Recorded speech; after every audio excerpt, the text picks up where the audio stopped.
ಎಲ್ರಿಗೂ ಗೌರಿ ಗಣೇಶ ಹಬ್ಬದ ಹಾರ್ದಿಕ ಶುಭಾಶಯಗಳು.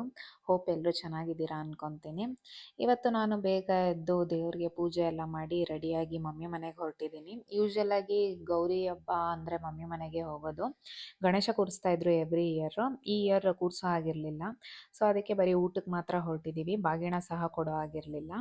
ಅದಕ್ಕೆ ನಾನು ಹಸ್ಬೆಂಡು ಮಗ ಮಮ್ಮಿ ಮನೆಗೆ ಹೊರಟಿದ್ದೀವಿ. ನಾನು ತುಂಬ ದಿನ ಆಗಿತ್ತು ಬಂದು ಇವ್ರ ಮನೆಗೆ. ಮಮ್ಮಿ ಅಂತೂ ನನ್ನನ್ನು ನೋಡಿ ತುಂಬ ಖುಷಿಯಾದರು. ಇನ್ನು ಮಮ್ಮಿ ಕೇಳಬೇಕಾ ಮಗಳು ಅಳಿಯ ಬರ್ತಾ ಇದ್ದಾರೆ ಅಂತ ವೆರೈಟೀಸ್ ಆಫ್ ಫುಡ್ಸ್ ರೆಡಿ ಮಾಡಿದರು. ನನಗಂತೂ ಸ್ವೀಟ್ಸ್ ಅಂದರೆ ತುಂಬ ಇಷ್ಟ. ಸೊ ಸ್ವೀಟ್ಸೇ ಒಂದು 3-4 ಥರ ಮಾಡಿದರು. ಇನ್ನು ನಾವು ಹೋಗೋ ಅಷ್ಟರಲ್ಲಿ ಕಡುಬು ರೆಡಿ ಮಾಡ್ಕೋತಾ ಇದ್ರು. ಕಡುಬು ಸ್ವಲ್ಪ ಬಿಸಿಯಾಗಿದ್ರೇ ತಿನ್ನೋಕೆ ಚೆನ್ನಾಗಿರುತ್ತಲ್ವ. ಸೊ ಅದಕ್ಕೆ ಆವಾಗ ತಾನೇ ರೆಡಿ ಮಾಡ್ಕೋತಾ ಇದ್ರು.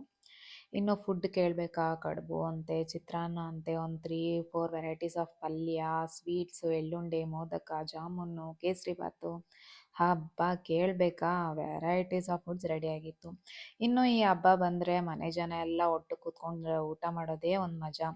ಎಲ್ಲರೂ ಕೂತ್ಕೊಂಡು ಒಟ್ಟಿಗೆ ಮಾತಾಡಿಕೊಂಡು ಚೆನ್ನಾಗಿ ಅನಿಸುತ್ತಲ್ವ. ಇನ್ನು ನಾನು ಸ್ವಲ್ಪ ಫೋಟೋಸ್ ತಗೋಣ, ರೀಲ್ಸ್ ತಗೋಣ ಅಂತ ಅಲ್ಲಿ ಇಲ್ಲಿ ಓಡಾಡಿಕೊಂಡು ರೀಲ್ಸ್ ಎಲ್ಲ ತಗೊಂಡು ಮುಗಿಸ್ಕೊಂಡೆ. ಇನ್ನು ಅಷ್ಟರೊತ್ತರಲ್ಲಿ ಈವ್ನಿಂಗ್ ಆಗೋಗಿತ್ತು. ಈವ್ನಿಂಗ್ ಮಮ್ಮಿ ಮತ್ತೆ ಬಿಸಿ ಬಿಸಿಯಾಗಿ ಬಜ್ಜಿ ರೆಡಿ ಮಾಡ್ತಾಯಿದ್ರು. ನಮ್ಮ ಮಮ್ಮಿ ಅಂತೂ ನಾವು ಬಂದರೆ ಅದೊಂದು ಇದೊಂದು ಮಾಡ್ತಾನೆ ಇರ್ತಾರೆ, ತಿನ್ನಿಸ್ತಾನೆ ಇರ್ತಾರೆ, ಈಸಿಯಾಗಿ ವೆಯ್ಟ್ ಗೇನ್ ಮಾಡಿಸ್ತಾನೇ ಇರ್ತಾರೆ. ನನಗೆ ಅದಕ್ಕೆ ಭಯ ಮಮ್ಮಿ ಮನೆಗೆ ಹೋಗೋಕ್ಕೆ. ಅಲ್ಲಿ ಹೋದರೆ ಅಟ್ಲೀಸ್ಟ್ 1 kg ಆದರೂ ವೆಯ್ಟ್ ಗೇನ್ ಆಗಿರ್ತೀನಿ.